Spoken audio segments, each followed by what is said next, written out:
Selamat malam guys. Setelah bawa trip di Mande, dan kebiasaan yang selalu bawa lakukan setelah trip di Mande adalah ini guys, makan mie abush.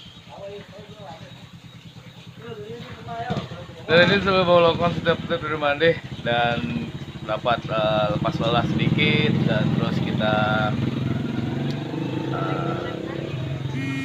bisa istirahat sebentar, dan terus kita makan. Habis ini kita ngopi sedikit, nah baru kita jalan. Dan ini hal yang selalu kami lakukan. Colek Sandi, colek apik, Sandi apik. Ya guys, makan mie abuy guys, makan mie abuy guys. Woi, seru guys. Oke guys, sampai jumpa lagi esok hari dengan trip Bawoya berikutnya. Jangan lupa bahagia, asik.